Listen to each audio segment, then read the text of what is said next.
નહેરોમાં અર્ધવિસર્જિત પીઓપીની ગણેશજીની મૂર્તિઓને સામાજિક સંસ્થાના સ્વયંસેવકોએ બહાર કાઢી હજીરાના દરિયામાં પુનઃ વિસર્જિત કરી લોકોને પીઓપીની મૂર્તિની સ્થાપના ન કરવા પણ અપીલ કરી હતી। સાંસ્કૃતિક રક્ષા સમિતિના અધ્યક્ષ આશિષ સૂર્યવંશીના નેજા હેઠળ સુરતના ડિંડોલી, ચલથાણ જેવા અલગ અલગ વિસ્તારોમાં આવેલા નહેરમાંથી અર્ધવિસર્જિત રજડતી પીઓપીની બનેલી ગણેશજીની 1000થી પણ વધુ પ્રતિમાઓને બહાર કાઢી હજીરા ખાતે દરિયામાં પુનઃ વિસર્જન કરવામાં આવી હતી।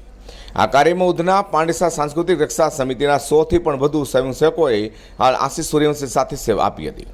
સાંસ્કૃતિક રક્ષા સમિતિના અધ્યક્ષ આશિષ સૂર્યવંશીએ વધુમાં જણાવ્યું હતું કે છેલ્લા 5 વર્ષથી અમારી સંસ્થા દ્વારા નહેરોમાંથી પીઓપીની અર્ધ વિસર્જિત રજડતી અસંખ્ય મૂર્તિઓને કાઢતા આવ્યા છે। આ લોકોને પીઓપીની મૂર્તિની જગ્યાએ માટીની મૂર્તિની સ્થાપના કરવા જાગૃત પણ કરતા આવ્યા છે। આજે પણ નહેરમાંથી ગણેશજીની મૂર્તિઓ રજડતી હાલતમાં મળી આવી હતી। 10 દિવસની ભક્તિ બાદ ભક્તો દ્વારા આ પ્રકારે દેવી દેવતાની પ્રતિમાઓને આ રીતે ગંદા પાણીમાં વિસર્જન કરી હિન્દુ ધર્મની ખરેખર લાગણી દુભાવે છે। સંસ્કૃતિની રક્ષા માટે સંસ્થા દ્વારા લોકોમાં જાગૃતિ લાવવા તથા પ્રશાસનની યોગ્ય કામગીરી કરવા માટે તથા પીઓપીની પ્રતિમાઓ પર પ્રતિબંધ લાદવા વારંવારના રજૂઆતો તથા કાર્યક્રમો આપવામાં આવી રહ્યા છે, છતાં પણ લોકો સમજતા નથી। જી, મારું નામ આશિષ સૂર્યવંશી, સાંસ્કૃતિક રક્ષા સમિતિ અધ્યક્ષ। જેમ 2017થી અમારી સંસ્થા સાંસ્કૃતિક રક્ષા સમિતિ દ્વારા અલગ અલગ નહેરો, સુરત ખાતેની, પૂનાગામ ખાતેની, ખરવાસા ખાતેની, ડિંડોલી ખાતેની નહેરોમાંથી માં દશા માતાની ગણેશજીની મૂર્તિઓ વારંવાર અમારી સંસ્થા દ્વારા કાઢતા આવ્યા છે અને વારંવાર કલેક્ટરશ્રીને, કમિશનરશ્રીને તમામને આવેદન પણ આપતા આવ્યા છે કે પીઓપીની મૂર્તિ પર પ્રતિબંધ મૂકો।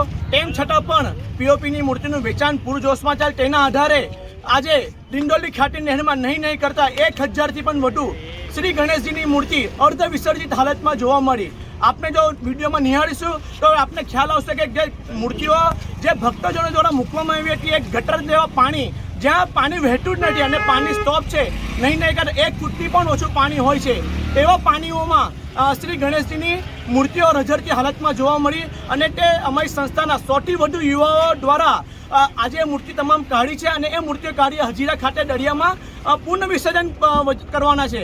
હું તંત્રને પણ અને પ્રશાસનને એક જ અપીલ કરવા માંગુ છું કે પીઓપીની મૂર્તિ પર પ્રતિબંધ મૂકવો જોઈએ અને જો આવતા સમયમાં જો પ્રતિબંધ નહીં મૂકશે તો અમારી સંસ્થા આપ શ્રી ધરણા પ્રદર્શન કરીશે અને જે પણ લાગતા વરસ છે તેના પર પોલીસ ફરિયાદ પણ અમે કરીશું। વધુમાં પીઓપીની મૂર્તિઓ બહાર કાઢી હજીરા ખાતે દરિયાના પુનઃ વિસર્જન કરવાના કાર્યક્રમમાં સાંસ્કૃતિક રક્ષા સમિતિ, વીર સેના ગ્રુપ તેમજ અન્ય સંગઠનોના સહભાગી કાર્ય પૂર્ણ કરવામાં આવી હતી। અઝર કુરેશી સાથે પ્રકાશવાળા।